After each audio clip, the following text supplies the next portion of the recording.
We have around 12 very, very ripe cases or investigations. Oh, 12 da si Boying, meron siyang matinding meron siyang matinding pasabog, ha. Buhay pa pala 'tong Boying na ito. May isa hindi ko alam kung pusa ito si Boying o masamang damo, eh. Buhay pa, akalain mo 'yun 'no, isang pirma na lang 'to, eh. Di ba naging ano na 'yan, malala ang malaki sa sakit niya ni nangayayat ng husto 'yan. Pero ngayon parang ano, pinagpa ano ulit, may sadyablo ba, eh. O pag-usapan natin. Sa mga naghahanap ng matataas na opisyal sa mga pananagutin kaugnay ng flood control scandal, sinabi ng ombudsman na tahimik na gumugulong ang investigasyon sa ilan sa kanila. Na tamang kaso na malalaking isda. Investigations that are about to ripen into cases. 12 of them are already in the answering process. You know, the respondents have started filing their counter affidavits. Kasama rito si dating Public Works Secretary at ngayon Senator Mark Villar. Nako, dinali si Villar. Bakit? Bakit kanyo dinali si Villar? Villar kasi para hindi lumipat sa minority. 'Di ba? Kailangan nila ng numero. 2 Villar na senador. Tutuluyan talaga 'to ni Boying. Pero pag tumahimik at hindi pumirma itong Villar na ito sa kabila sa minority, hindi yan tutuluyan. Pustahan tayo. Villar, kailangan mo maging matapang. There's a team that is investigating that already. But I don't think it's reached preliminary investigation. It's still under fact-finding. Gumugulong na rin ang investigasyon kina Senador Chis Escudero at Pinaginitan na si Chis saka si Villanueva, no? Nakikita mo, yan yung mga yan yung lagi nating sinasabi. Di ba? Ito si Boying, galit to sa pogi. Kaya pinag-initan nga sa si Bong Revilla at saka si Chis, di ba?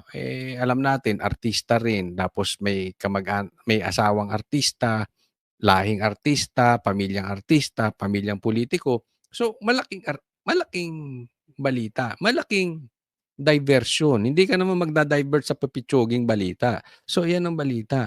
Pero kailangan nila magkaroon ng big time. Tatandaan natin. Kaya I respected Chis. Tatandaan natin pinaglaban ni Chis na dumaan sa due process yung impeachment ni BP Sara. Tatandaan din natin, huwag tayong makakalimot na si Chis, siya ang nagsiwalat. Isa sa pinangalanan niya si Tambaluslos. So kaya mainit sila talaga dito. No, nakikita naman natin yung sitwasyon na ganyan. Kaya ginugulo talaga nitong mga ito eh. Isipin mo, ibabaling mo sa mga sikat, pag-uusapan. Anong nangyayari? Lahat kinakasuhan, pero si Tambaluslos wala. Si Bongbong Marcos wala. Ano to? Joke ba ito? Diba? Doon na papunta yung investigasyon. Saan pumupunta si Boying? Akala ko ba susundan nila yung ebidensya? Palayo sila. Loko-loko rin. Escudero at Senador Joel Villanueva. They're under investigation. Maybe the case of Senator Villanueva is a little more advanced than Senator Escudero. But it's moving. It's moving. But we just have to be careful. Hindi na, miski na. Excuse mo pa. Moving eh.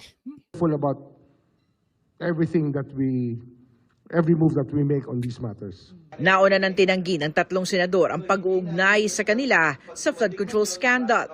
Si Villanueva nga nakapagsumite na ng kanyang counter affidavit sa pag-usad ng investigasyon ng DOJ sa ilang reklamo. Di ba? So, tatlong senador agad dyan. Okay? Ano yan? Pananakot yan. Villar, Chis, Villanueva, bumaligtad na kayo. Ganyan lang yan eh. Pustahan tayo. Pag bumaligtad sa majority, isa, lalo-lalo na to si Villar, nasa majority na siya ngayon. Kaya lang, pag ito hindi tumawid sa minority, ngayon nagkakaroon ng posibilidad na rigudon sa leadership ng Senado, Tingnan mo, hindi tutuluyan. Pag ano yan, tutuluyan yan, tingnan nyo. Yan po yung ginagawa ni Boyeng, it is protection. This is my opinion. And I know, ang taong bayan, ito rin ang ano. This is to protect Tambaluslos and Bongbong Marcos. Para kontrolado nila Senate. So ipitin nila itong mga to na alam nilang naninindigan laban sa ghost projects. Samantala, susulat umano si Remulla kay House Speaker Bo GT para ireklamo ang proseso ng pagbibigay ng Kamara ng SALN o Statement of Assets, Liabilities and Net Worth ng mga iniimbestigahang kongresista. Idinahilan sa kanila ng House Secretary General's Office na kailangan pa raw na dumaan sa plenaryo ang SALN request nila. Lately, our teams have been having a hard time getting the SALNs of congressmen we are investigating. Because the Secretary General's office is saying, I've been told, that it has to pass through plenary for them to release. Sabihin nyo, binabagalan nyo lang. Excuses kayo. Pagdating sa Senado, ang bilis ninyong kilos. Pagdating sa walang nakakasuhan sa Congress. Sa lower house. A SALN. And I don't buy that excuse. Yeah, I don't buy that excuse also. Ginagamit nyo lang yan. Kasama ka na doon. Huwag mo kaming lokohin. I do not understand why they have to stonewall or give us a hard time with that. Nais rin ni Remulla na masilip ang umano'y conflict of interest ni House Secretary General Cheloy Garafil sa isyong ito. The Secretary General now used to work for some of the people we're investigating. That's why we are seemingly, we're just harboring suspicions that they may be protecting people. Stop doing that because this is a very urgent matter for the country. Kinukuha pa ng GMA Integrated News ang panig ni Garafil. Kaugnay naman ng pahiwatig o feelers umano ni Zaldico na pinapadala sa pamamagitan ng mga pari kung seryoso anya ay kailangang mag-restitute o magsoli siya ng perang nakuha umano sa gobyerno. It's a significant amount of money. Billions. Billions, of course. Yeah. Makikipag-usap ka, wala kang kasalanan, tapos wala kang bibigay, wala kang isasoli. Anong pag-uusapan natin? Ay, wala daw siya ibibigay. Bigyan mo si Boyeng. Bigyan mo na ng pera. Wala ka ibibigay. Bigyan mo na ng pera yan to si Boyeng. Alam nyo, ito nga sinasabi ni Marcoleta na hindi ko maintindihan bakit hindi nila maintindihan ni abogado sila. Paano ka nga magsosoli? Wala pa namang desisyon kung magkano ang isosoli. Yung restitution, isasampa pa yan sa korte. Ito na desisyon na, no? Ito yung ninakaw niyan. Ibalik mo. Sino magsasabi? 'Di ba? Alam nyo ba kung walang magsasabi ng amount? At sino, halimbawa, sasabihin ni Boyeng, ito ibalik mo. Hindi mo, sino siya? 'Di ba? Hindi yung ganyan. Tatandaan po natin. Ito ay parang malawakang gawain lang ng MMDA tsaka traffic enforcer na iba. Bakit? Ganito, ito explanation dyan. Ang sinasabi nila, sino magsasabi ng ibabalik? At dyan ang pagmumula ng korupsyon. Halimbawa, sino dito? Taas ang kamay ng nahuli sa traffic. Tapos sasabihin sa'yo, magse-seminar ka dyan, 5,000. Sasabihin sa'yo ng traffic enforcer, hindi ko nila lahat, pero yung iba, alam naman natin, wag nyo nang itago, nangyayari sa atin yun. Traffic enforcer, MMDA. Hindi man lahat, pero nangyayari. Realidad po yan. Okay, 5,000. Sasabihin niya, wag na, pakiusap. Wag na lang, boss. Ang laki masyado, at saka wala akong oras. Nagtatrabaho ko, hindi ako makasi. Ano bang pakiusap mo? Diba? Ganyan ang tanong. Ano ba pinapakiusap mo? Baka pwede mo akong patawarin. Anong pakiusapan natin? Sige, ito na 1,000. Huwag mo na lang ako anuhin. Ganyan ang mangyayari. Sino magdidesisyon? Kunwari, bilyon. Saldi ko. Hindi ko sinasabing si Boying lang kung saan man dadaan yung proseso nila, yung proseso ni Boying, kung saan man 'yan or kung sino man ang maniningil. O sige, 1 billion 'yan saldi ko. Saldi ko. Balik mo yung 1 billion.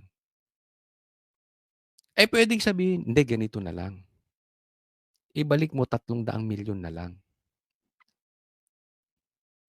Yung 50 million, padalan mo ko maleta. Ako nang bahala diyan. Ako na. Yan yung pinapaliwanag. Pagmumulan yan ng korupsyon. Even Mike Defensor sinabi yan. Even Marcoleta. Delikado yan. Dapat, alam yan, legit yan. Ito, inutos ng korte, ito ang ibabalik, ito. Tapos ang usapin. Pagka ganyan yan, mauuwi tayo sa lagayan. Hindi, papayag ba kayo ng ganyan-ganyan? Hindi ko sinasabing pinagtatanggol ko si Saldico. Hindi ko pinagtatanggol si Saldico. Pero yung style nyo, bulok. Oh. Ang kahandaan anya magsoli ang magbubukas ng pinto sa mga posibilidad para kay Ko. Possibility rin ba yun? Pagiging state witness?